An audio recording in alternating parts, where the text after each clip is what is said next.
Well, you've heard about work release for jail inmates, but you probably have not heard of anything like this. Inmates from the Isabella County Jail are being given a choice: stay in their cells all day or pick up roadkill. The volunteer crews have already removed more than 200 dead deer from the sides of county roads.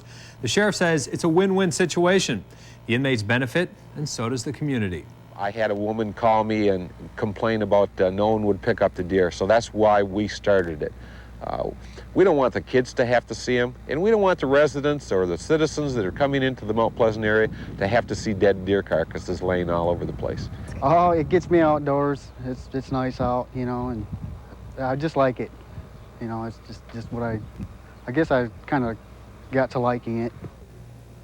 This is the 4th year for the Inmate Roadkill Cleanup Program. Well, weather is next. Dave says windy warmth is in our future. Probably any warmth sounds good, so get the details. And later, an artist from TV 9 and 10 brings home an Emmy. Find out more as the Nightside report continues.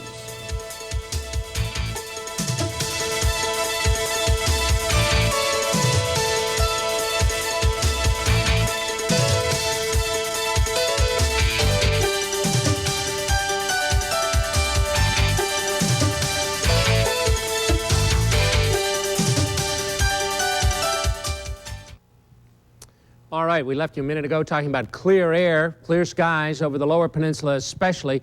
That's going to lead to some very cold temperatures. Now, frost freeze advisories officially are posted only for the downstate counties in this shaded area. That's because agricultural developments, plant development has gone along far enough that frost freeze conditions there would be very serious. To the north, we certainly will be cold enough. We're going to freeze. We've got the daffodils out, so there may be some problems with frost, but otherwise things have developed so slowly here that frost isn't a great big threat yet. But we will have temperatures upper 20s, low 30s here, maybe a little warmer across the north because there is some cloud cover there. We're not there yet. Boy, we've got a long ways to go. These temperatures not bad at all for this time of the night compared to how much of the spring, what we've experienced with so much of the spring. 39 now in Gaylord. I got a 39 report also from Wellston. Otherwise, we're holding in the 40s. And it looks as if it'll be a while before we go down. We're dropping slowly, but again, with no insulation overhead here, we will see these temperatures get down to at least near the frosty mark, if not below. Winds are light. That'll contribute to the possibility of frost as well. No insulation overhead and nothing to mix the air, so we could chill off dramatically. Barometer is just about steady. They haven't moved much since 6 o'clock at all, despite the fact we got a little low pressure off to the north. Tomorrow begins a warm-up.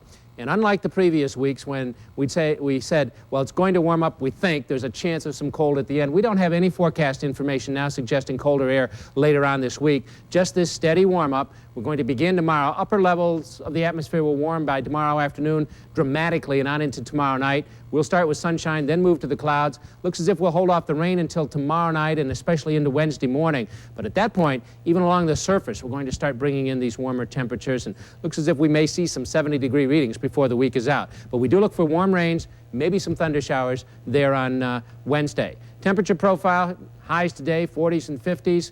We move to tomorrow, we're going to bring in some 60s. We didn't have a lot of 60s today, but we had some. Tomorrow we should see more 60s and 50s even to the north, a warm-up for all locations. And check it out by Wednesday, 50s, 60s, 60s really for most of our areas. Shoreline areas may be stuck in the upper 50s, but I wouldn't be surprised if we start bringing in some of these 70s even into the interior sections of the lower peninsula as soon as Wednesday. And certainly as we get a little bit later in the week, we have a real good chance of bringing in some 70s as well. Jet streams tells the story. Southern jet's locked up around this high pressure cell of very hot air. The northern jet in the right configuration to bring us some warmer temperatures steadily through the course of this week. Here's our forecast now for 24 hours across the eastern upper peninsula. Variably cloudy skies still remain.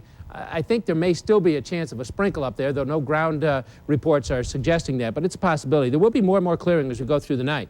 Low temperatures, 30 to 35. Sunny and pleasant to start the day tomorrow, then increasing cloudiness, but breezy and warm. Fairly gusty southwesterly winds, by the way, tomorrow. High temperatures, even in the UP, could touch 60 in a couple of spots. Partly cloudy to clear. Most of us are now completely clear. Any cloudiness left should disappear. Sprinkles are over with altogether. Lows 28 to 32. Could be a hard freeze in some spots. Increasing cloudiness tomorrow on the strength of some gusty southwesterly winds. Watch our temperatures move into the low 60s.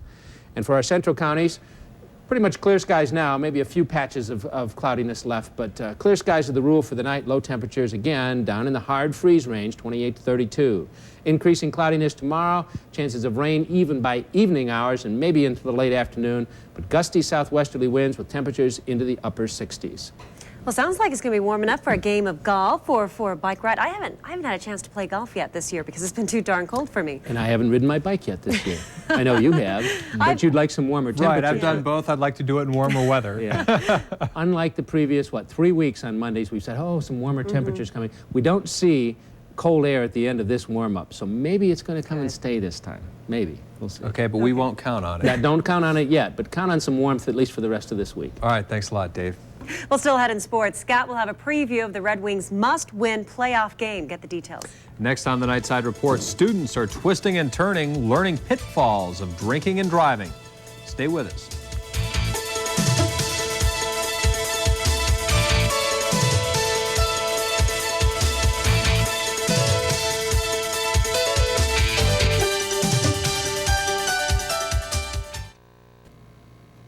Drunk drivers cause thousands of accidents every year. And despite the statistics, it can be difficult to get young people to understand the danger of driving drunk. Today in Traverse City, that message was delivered by a special car. Dan Boss has more on a program designed to show young drivers how it feels to be drunk behind the wheel.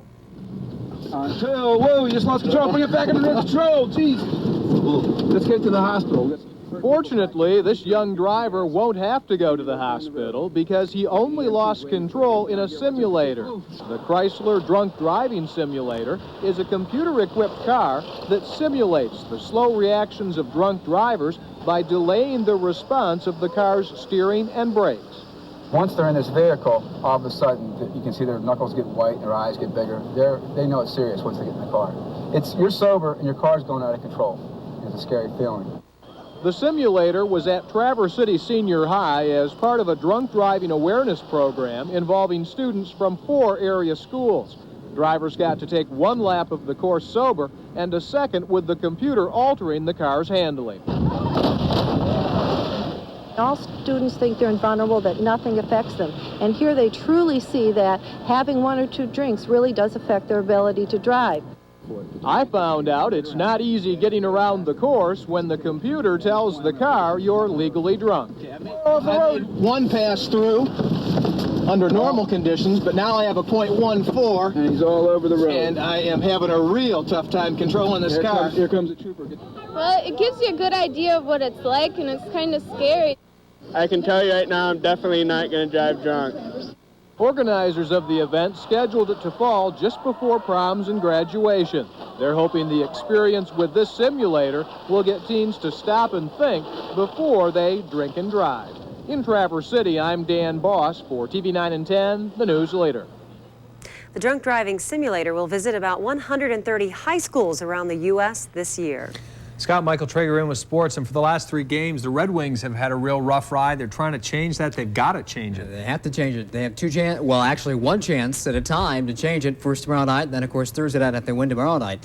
Red Wings with their backs against the wall. We never thought we'd be seeing that in this playoff run, but it's the case, and we'll have a preview of game number 6 next in sports.